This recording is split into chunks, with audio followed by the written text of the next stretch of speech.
driver Michael Bolden and his passenger, a mother of 3 from Seattle, Sandra Sutton-Wasmond. The shootout began in a parking lot with 2 men arguing over a girl. Kenneth Cherry Jr., the dead Maserati driver, and Namar Harris, the shooter, were both known Vegas pimps. Vegas's top vice cop warns pimps and buyers of sex that police here have zero tolerance for trafficking. Stand right here. We have a very aggressive police department that polices that crime and all the crimes that are associated with that subculture.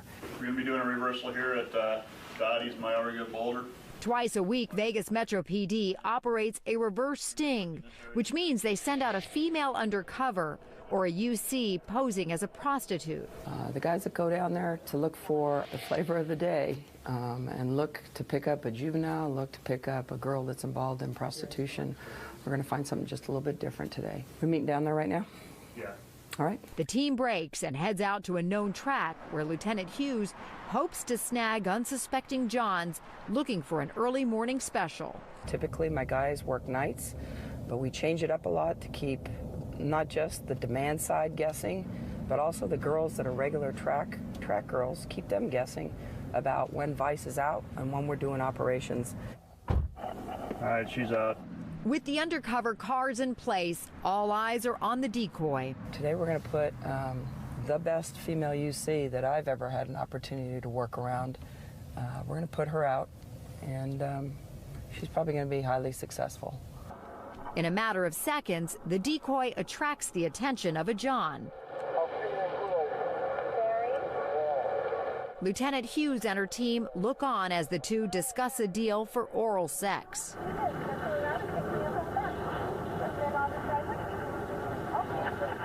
The decoy signals to officers that the deal has been made and heads back to the safe car. All right, it's down. He's driving northbound to the lot. Undercover detectives chase the John's car until he's out of sight of the operation. Put your hands on the steering wheel, sir. 48-year-old Alvin Hakana has no idea why he's being pulled over. Do me a favor, step out. Put it in park. There you go. Turn around for me, sir. Oh, no. Turn around. Turn around, sir. Clearly distressed, Hakana has much to lose. He's been married for 20 years and is in Vegas with his wife. All right. You know what you're under arrest for, right? No. So we'll see. I didn't even offer not. Okay. We'll just... Yeah. We're going to bring you over here, okay? I'm going to move your car right over here. Oh, but I'm from Hawaii. I don't know how I'm going to do this. No. All right, we're moving around. Okay. As humiliating as the arrest might be for Hakana, Lieutenant Hughes says officers are saving this tourist and other Johns from potentially a far worse fate. We've got violent crimes not just with the victims, but also against the tricks. I'm going to pull up right over there, okay? They get drugged, they get stabbed, they get carjacked, and law enforcement has to police that element as well. So you don't know what's in here? It's not a key. Map.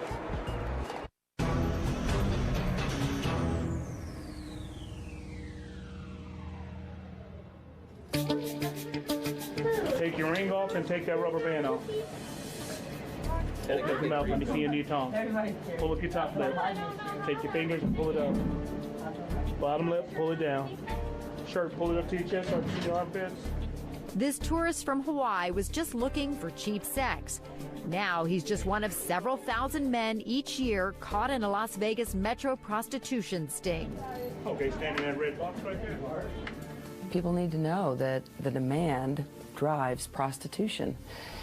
If we choose not to police that, the message we send is that it's okay. This smooth-talking Romeo thinks he's about to pay $25 for oral sex. What he doesn't know is that this attractive woman is actually an undercover officer, and 8 sets of eyes are watching him.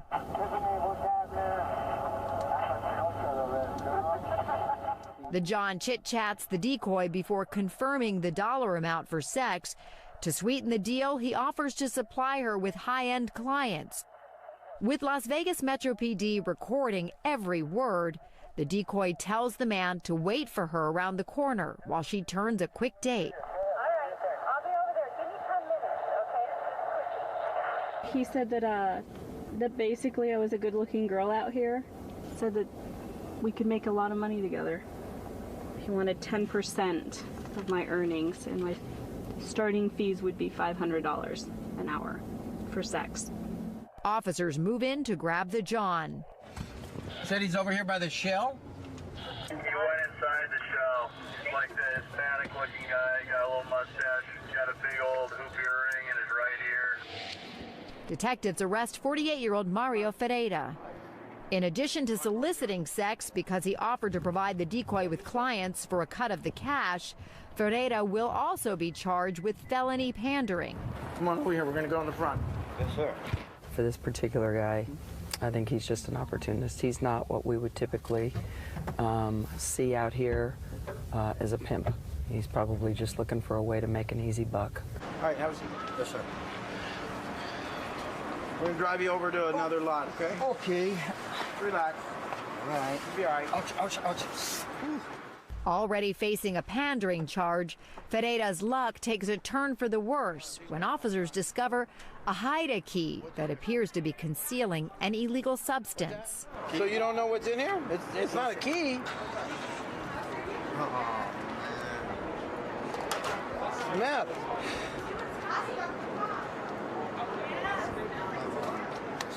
That's even worse. Is that what you do? No, I'm an entertainer by trade, sir. Entertainer? Yes, sir. Like what, a stripper? No, if you go to America's Got Talent Season 4, I was a chainsaw juggler, made top 10 there. Chainsaw juggler. Yes, comedy juggler. Ferreira's denial about the drugs may sound improbable, but his claim that he was once a hot Las Vegas entertainer turns out to be true. A few years ago, Ferreira and his wife hit it big when they made it to America's Got Talent with their chainsaw juggling performance. What will you be doing for us today? It's going to be a combination of sexy and dangerous. We like that. Let's do it. But Ferreira's luck ran out. His Vegas stage act was canceled, and his wife divorced him. While Ferreira's performing days on the Vegas Strip may be over, he continued putting on quite a show for detectives. Was that back before you started using meth? I don't use meth, man. I mean, I party, I dabble here and there, you know, as an entertainer. You used it before, right? Yeah, well, yeah. So what makes it, how did it get in your pocket today? These pants are not mine. I mean, I don't even know that. You know how many times I've heard that? Why would I keep it right there? You know how many times I've heard these pants aren't mine, that's not my jacket. Yes, a million times over. Just when Ferreira thought things couldn't get any worse, officers make a new discovery. He's got all these dealership keys. There's a bunch of dealerships on Boulder Highway. And actually he lives over there off of Boulder Highway, so he's got all these car keys, so we're going to impound them and then follow up on the dealership down there, see if he's boosting cars or whatever. Incredibly, this pile of evidence could be the least of Ferreira's problems. As chance would have it, the processing officer recognizes Ferreira not as a TV performer, but as a suspect who ran from him in a recent drug bust. Hey, this was Ferreira, right? Yeah. He was at his dad's house. He ran from us on a scooter. We booked his boy. He threw a whole bunch of dope away and jumped on a scooter. Can't tell you how happy I am to finally meet you. Watch your foot. I've been raped in beautiful $30,000 suites before with guns to my head.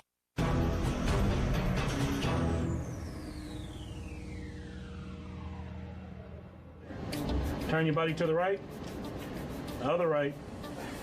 Today, Mario Ferreira, once known for his chainsaw juggling act, is trading in his chainsaws for chains at the Clark County Jail in Vegas. Spread your feet. Unlike the other Johns caught in today's dragnet, Ferreira faces the more serious charge of pandering, trying to make money by selling another human being for sex. Ready? All right, right thumb. His game with our UC was to try to partner up with her, that he could supply her Probably high-end tricks because she's a good-looking girl, and of course he wants to take his 10% cut. Ultimately, that's somewhat of a story that all these girls get sold if they get sucked into it. Ironically, Fereda's tale of broken dreams is not unlike that of many of the girls who come to Vegas. To be a streetwalker, to be a call girl, to be a sauna girl, to be a girl that's in a brothel. This job is the most dangerous job in the world. Annie Lobart says she spent 10 brutal years under the thumb of a pimp as one of Vegas's high-end call girls. I've been raped in beautiful $30,000 suites before with guns to my head from clients. In 1989, Annie came to Vegas from Minnesota for love. The dashing man she thought was her boyfriend turned out to be a brutal pimp.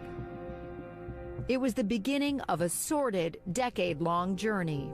If you've ever been deprived of the things that you've always wanted, and when someone hands you something, and you're making $3.47 an hour as opposed to $500, $2,000, $5,000 an hour, which we did get in Las Vegas. Trust me, we got that kind of money. That it's so addicting, you can't stop. Annie says the life of a high-class escort is no more glamorous than that of a street prostitute selling herself on the track. The profit may be higher, but the danger is the same. One looks really fun and glamorous and high class, and then you have the totem pole brothel girl that's chained to the bed. Both of them are in danger because at any given moment, a man can flip on you and turn on you like this. Anti-trafficking advocates say that the general public needs to pay closer attention to the news headlines heralding dead and missing girls. I have had 13 of my friends die from this industry. About 10 of them are unsolved murders. So you're going to highlight Psalm 91? Since escaping the life 10 years ago, Annie founded Hookers for Jesus. When you're in the business working, I mean, this is what we need to hear. When I was working, no one ever came up to me and said, God loves you. No one ever gave me any hope. So these bags are basically, it's a gift of hope for the girls to let them know that God still loves them and that there's former working girls that have gotten out of this. My hands are a little cold. I'm sorry, everyone. We have something called Saturday Night Love Outreach, and we reach out to the women that are currently working on the Las Vegas Strip. And I just have to ask you, Father God, to just prepare the girls' hearts, to let them know that they are not alone, that there's a way out, Lord, and most importantly, Lord, that you died for them, and that you would do anything to keep them safe, Lord, and to give them a better life. In no time, Annie spots a young woman on the Strip who she suspects is a working girl. That girl right there, she's about to be turned out. She didn't even realize it. You see her? We just walk up to girls, cold turkey, and say, hey, if you need some help, here's my number, call us. By the way, here's a gift bag. God loves you. Okay, let's go this way, you guys. Annie leads the group to an area in the casino that is popular for pickup dates. This is usually where we see the girls. Like there's high traffic here. As Annie cruises the floor, her security team keeps a watchful eye. The possibility of encountering a combative woman or a violent pimp is ever present. We call it the pimp mafia. If a girl has left her pimp, another pimp will call him, okay, yo, your girl's at Caesar's Palace. Yeah, she's been missing 2 weeks. Yeah, I got her. She's at the bar right here. Come down here, bro. Get down here now. And all of a sudden, she's found again. The team spots a lone working girl scanning the dance floor, likely looking for a date. Annie moves in for a conversation. I think she's working. Sometimes girls are really receptive. And sometimes girls are standoffish because they're like, wait a second, how do you know I'm working? And then they're looking around like this, is my pimp watching? They're afraid. This is for you because you're so flippin' beautiful. Are you? And I love this video. What do you do here? Well, I used to work. You used to work? Really? Like, what type of work? Like work? Really? What happened? Well, you know, when you get tired of the pimps, you gotta watch for them because there's a lot here. And they beat you down, girl, You gotta get away.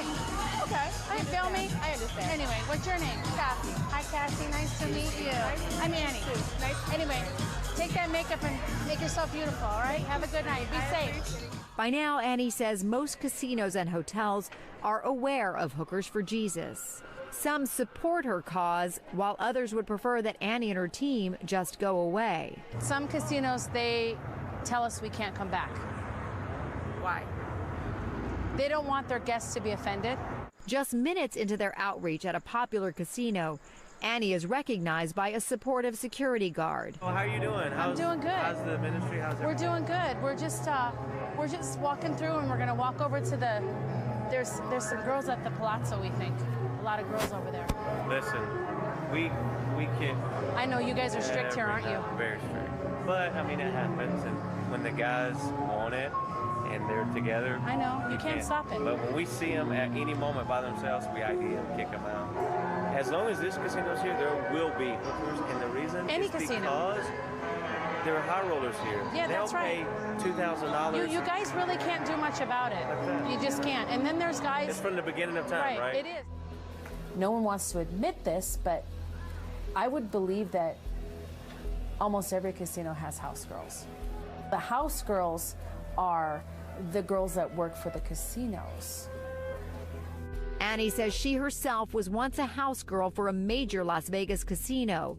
When a big spending guest requested a prostitute, Annie would get a call from her contact. The $7,000 fee would be split down the middle, half for Annie, half for the casino. You know what? I used to work this town, if you know what I'm saying. Just as the group is about to call it a night, a young woman catches Annie's eye. Yeah, I'm a stripper. I work at Cheetah's. Okay, listen, please be careful. Yeah, I don't. I had a pimp and everything, girl. Trust me. I've seen it firsthand. They're very aggressive out here. How old are you? 21. Okay. Oh, baby, I remember when I was 21. Oh my God, you could be my daughter. She said she was 21 and that she was a stripper, but she had tattoos, brandings, pimp brandings all over her body. Hey, listen, you can call us if you need anything. Okay. That's our message is, hey, you're not alone, and we understand because we have been sex trafficked too. If people don't think that it could happen to their children, they're wrong.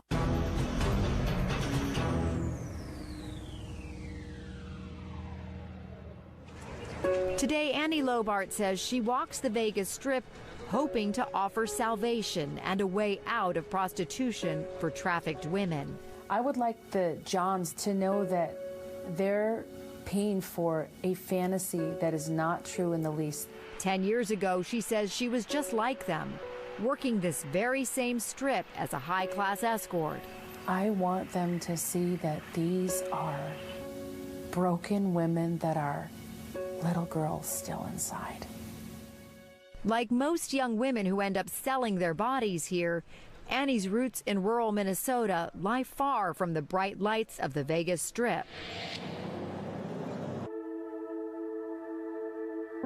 She was a good kid. She was a pretty girl. Her mother recalls that Annie liked to dance and sing in the church choir, loved animals, and participated in local beauty pageants. She was just a bundle of energy. I told her, boy, you should be a movie star. Beneath the surface of Annie's idyllic childhood, however, things at home were not always so peaceful. Annie says her father was a restless, angry man given to unexpected fits of rage who often lashed out at his family. It was not the most pleasant marriage. We feared him losing it. We feared him having breakdowns. We feared him losing control of his temper. He'd haul off and hit me. Kids seen that. At 17, craving her independence and freedom from the turmoil at home, she packed her bags and headed for the big city of Minneapolis. I wanted a nice car. I wanted a beautiful home. I wanted beautiful clothes that I never had. It wasn't long before she and an underage girlfriend met a pair of men in a Minneapolis bar. The men wowed them with their Rolex watches, designer suits, and fat wallets. Walked into the club, and these men were sitting there at the bar, and they bought us drinks, and the guy that she ended up being with was a pimp. Annie's friend was swept off her feet and in no time left with the pimp to Hawaii. Within a few weeks, she convinced Annie to come for a visit. And so the first night that I went to Hawaii, I sold myself willingly with her. For Annie, this was the first step into a decade-long nightmare of prostitution. Her story is not uncommon. The FBI identified Minneapolis as one of the major hubs of child prostitution in the country. It's a recruiting ground. Poppy Wellman says she was just 15 when she was recruited from her after-school job at a convenience store in nearby Brooklyn Park, Minnesota. 2 girls kept coming in, and they said, would you like to come hang out? And I'm looking at their clothes, I'm looking at the car, and I'm like, yeah. Like Annie, Poppy grew up in an abusive home, making her vulnerable to the older girls' false promises of a more glamorous life. But the girls who Poppy believed to be her new friends were in fact prostitutes who were out recruiting young women for their pimp. We ended up at this apartment, and a couple hours later, here comes this man. They said, this is our man. And they're like, do you want to choose? Do you want to be down? Poppy says she was turned out on the street. There, her pimp forced her to have sex with strangers for cash. If people don't think that it could happen to their children, they're wrong. Recent studies of trafficking in the Twin Cities reveal a well-organized network. Much like the slave days of old, the human product is acquired, shipped out, and distributed along well-developed channels. Poppy Wellman says she was trafficked across the Great Plains and eventually taken to Las Vegas, where she was sold as an escort. We went all over. I was sent to saunas in St. Paul. I was sent over into Nebraska. I was sent to North Dakota, South Dakota, Minot, Aberdeen. Annie Lobart was working at a strip club in Minneapolis when she met the man she thought would be the love of her life. He walked in, it was like my Denzel Washington came to rescue me. Instead of being her savior, Annie says this man became her abuser. The charming man turned sadistic and violent on the very first day that he sold Annie as a prostitute in Vegas. When I told him, I'm not giving you anything, he proceeded to shove my face down in dog feces and tell me, this is pimpin', bitch. This is what we came here for. Bitch, you have to submit to me. Annie says every episode of extreme violence was immediately followed by demonstrations of love and promises of a better future. Baby, we're going to get out of this lifestyle. We're going to be multi-billionaires, millionaires. We're going to be the top genre of society. But you have to work hard so we can get there first. Poppy wants the public to understand that being a working girl in Vegas is sheer torture. You take the risk of going to jail. You take the risk of not walking out of that room. Your family disowning you, not wanting to talk to you. You take all the risks, and they take none. They take none. They get all the reward. They get the money. It's a reality, Poppy says, that is invisible to the public and to the partying clients who buy into the fantasy of the happy hooker. We should get Grammys. We should get Oscars for the best acting. It's a facade. We're just trying to put on that so we can make more money. And inside, we're just crumbling. Let's just go through a typical night. I leave my house, I'm all dressed up, it's 8 o'clock, 9 o'clock at night, I gotta work a 12-hour shift. Or I might have to work 24 hours because if my pimp tells me I have to make $2,000 or $5,000, I need to make that quota. So I leave the house with $5–10 to buy condoms. I have $1 for McDonald's because they have those dollar burgers, and that's my dinner. And I drive in my car that I don't own because it's his car. And I get a call from my escort agency to go to the Mirage, and I go to the Mirage. And my phone girl tells me, that sends me out my calls, it's a busy night, Fallon. I have 15 calls after this. And my phone girl talks to my pimp, so my pimp knows I have 15 calls. And he tells her, keep her busy. Keep her moving. And this night in particular, there's a bunch of bachelor parties. So within those 15 calls, there's 10 clients in each bachelor party. The entire time, I'm smiling, and I'm laughing. And I've got the fakest personality on inside of me But the entire time I know every single dollar I collect, I give to my escort service and my phone girl, and I give the rest to my pimp, and I don't keep anything. All the while, I come home, he wants to have sex with me. But I'm hurting so bad that I'm in the shower and I'm trying to wash myself off. And it hurts so bad that the rest of the week, all I can do is give hand jobs and blowjobs because my vagina is sliced in half. Is that the lifestyle that you want to buy? Because that's what happens to all of us. Having endured a decade of daily physical and psychological abuse, Annie says she turned to drugs as a way out. She fell into a vicious cycle of selling herself to pay for an expensive cocaine addiction. That cycle came to an abrupt halt when Annie overdosed and suffered a heart attack. So my whole life flashed before my eyes like a movie, and I was in this coffin, and I was 90 pounds, skeleton. And they said she was just a drug-addicted prostitute. She didn't contribute anything to society. On the verge of death, Annie says she made a promise to Jesus. Jesus, if you just give me a second chance with my life, I'll quit working, I'll quit prostituting, I'll quit doing drugs, and I'll never go back to this.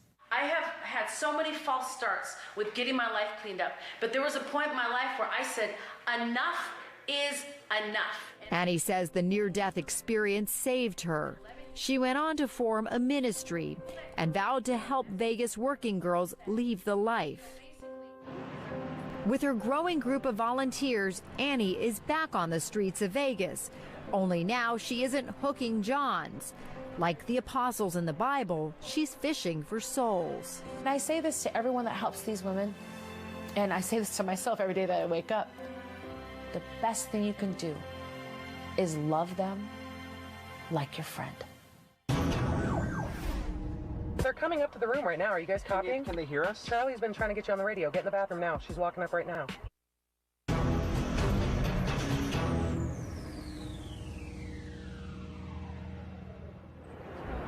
Every day in Las Vegas, thousands of exploited women sell the fantasy of the happy hooker to eager men looking to buy sex. All right, Jenna's on Trop, and she's walking eastbound. Today, Las Vegas Metro deals with the dirty reality of prostitution. Undercover units eye their decoy as she trolls for the men who fuel the black market sale of women. All right, there's a small black four-door vehicle has stopped for her. The vehicle's facing west, right by us. In a matter of minutes, the decoy catches the interest of a slick-looking John. Cool. Well, it starts off at 40, and then, for the basic stuff, and then works the way up. The man claims to work at a big-name casino and invites her to join him there to drink beer and hang out.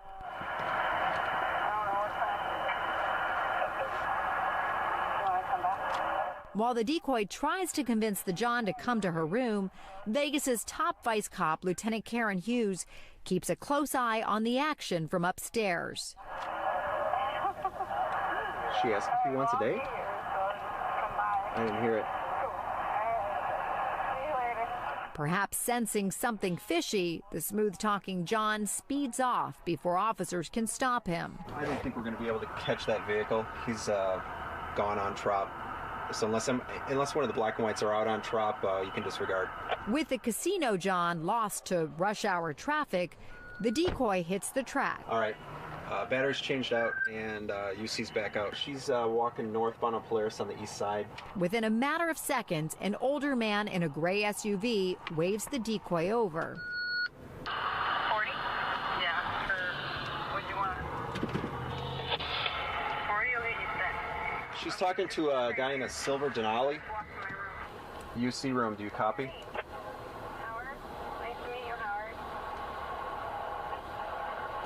UC room, do you copy? Chavez Leon.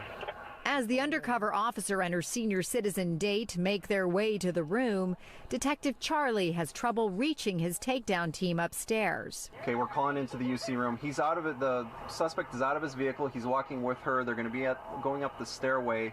That's north of the rooms. With the unknown John just steps from entering the room, the anxiety of the team underscores the potential risk to the undercover officer. Hey, they're coming up to the room right now. Are you guys copying? Can they hear us? Charlie's been trying to get you on the radio. Get in the bathroom now. She's walking up right now. Okay, well, she's like 4 feet from the door. With only a moment to spare, Detective Charlie makes contact with the undercover team upstairs. We reached the UC room. They're ready. All right, they're at the door now. They're about ready to come in.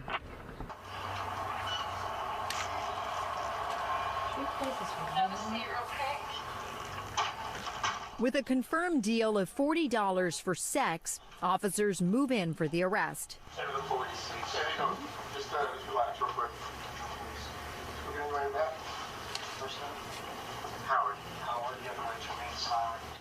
The stunned John receives a personal greeting from Lieutenant Hughes in the surveillance room next door. Back towards the mirror, and then go right into the bathroom. Have a seat right there. Lieutenant Hughes, Metro Vice.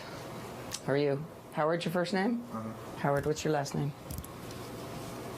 Shaw. What is it? Shaw. Shaw? Howard Shaw? How old are you, Howard? 66. All right. It's the first time you've been arrested for this? Yes. Never solicited? Have you ever solicited a prostitute before? No, I didn't solicit the prostitute. Well, that wasn't my question. Have you ever solicited a prostitute before? No. Okay. Shaw tells police he was on his way to eat breakfast, and he has no idea why officers have arrested him. What brings you down here today? I was going to breakfast at Denny's. Okay. All right. Do you understand why you're under arrest? Not exactly. Okay. Soliciting prostitution is a misdemeanor in Clark County, all right? Whether you solicit somebody on a street corner or on an internet site, there's always going to be a possibility you're going to get busted by a cop. How do you tell a 70-year-old man that it's a bag of mixed goods, really, when you're bringing a complete stranger that's as young as your granddaughter back to your room to engage in an act of prostitution? You ever been a victim of a violent crime? You ever been mugged? It's probably your lucky day that it was 2 cops instead of 2 pimps. They could have put a gun to your head, taken your wallet. All right, so I want you to think, while we're getting you processed, I want you to think about some of the things I've talked about. Denny's wants your business, but the police department doesn't. Shaw continues to deny to our producer, Grace Kong, his intention to pay cash for sex. How often do you buy sex? I never have. This is but I never have. Why'd you do it today? I was going to breakfast at Denny's, and this gal who was provocatively dressed, and she wasn't a teenage girl. Sure. She's an adult woman. Yeah, she was close to 50, you know. Right. And she's attractive. Yeah.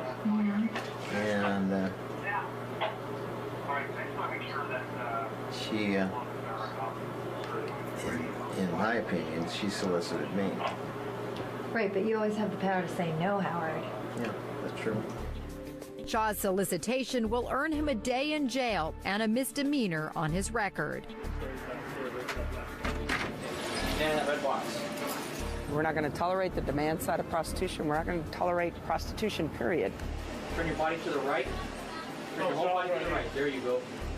There's nothing cute about it. There's nothing funny about it. Prostitution is just, it's violent, it's ugly, and it's not something that any of us ever take a look at and pat the old guy on the back for just trying to go out and get his groove on. I've been arrested 87 times. I know what to say and what not to say.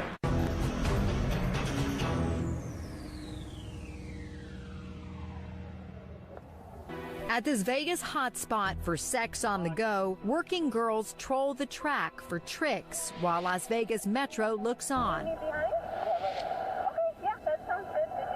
A Metro undercover gets plenty of offers. Over the course of just a few hours, more than a dozen men in cars, on bikes, and on foot have approached the undercover officer posing as a prostitute. The decoy soon discovers there's no rest for the weary. She went in to use the restroom over at one of the gaming establishments, and she caught the eye of two older gentlemen coming out. The geriatric duo enthusiastically give their number to the decoy, who promises to call them after she turns another trick. If you and your friend still want to party, give me a call, or I'll just come over here. All right, bye. So they exchanged phone numbers with her, and here it is, 2 hours later, and she dials them up, and they are back down here within 15 minutes of her phone call, both of them. The UC secures a deal with the two men out of sight of our cameras. One of the old guys got out to buy condoms, but the other one was just waiting right outside. Right when he comes back out, I'll take it down here. As soon as they pull out of the lot, the men find themselves under arrest. Sir, today you're being arrested for soliciting for the purpose of prostitution. Meet 61-year-old Charles Gibalina. Making deals with them to have sex for money is against the law here in Nevada. And his sidekick, 63-year-old Mark Fleischman. Stand right here for just 2 seconds, okay? They said that this was the first time they had ever done this, and we're hoping to just go home. Okay. At first glance, the two look like a harmless pair of granddads, but their criminal histories tell a far less innocent story. I've been arrested 87 times. I know what's the same, what not the same. You've been indicted 87 times? Wow. I told them anything too good to be true is too good to be true. She was too good to be true? That's what I told them. I haven't done that in years. I thought you said you've never done it before. You told me you've never done it before. Years. You guys are going to get processed? These officers are going to take you down? Can't give us a break. There's no breaks. You think we give the working girls breaks? You won't fit together. All right. If I could eliminate 2 of you guys every day, that's 2 less people that are soliciting working girls for sex. All right? Okay. You guys can't be a part of my problem. I got too much of a problem in Las Vegas. You guys got to be a part of the solution. All right, put your seatbelt on. Long story short, they got kids, they got grandkids. You know, they should know better. The only thing that was in their head was catching a break. Catching a break today. Charles! Catalina! You didn't say it right. You used the accent. Catalina! There you go. There you go. Officers fingerprint, photograph, and search the pair, then advise them that their mugs are about to be published on the police website for all the world to see. So how'd you get involved with it? I was a victim of circuit. I was driving the car.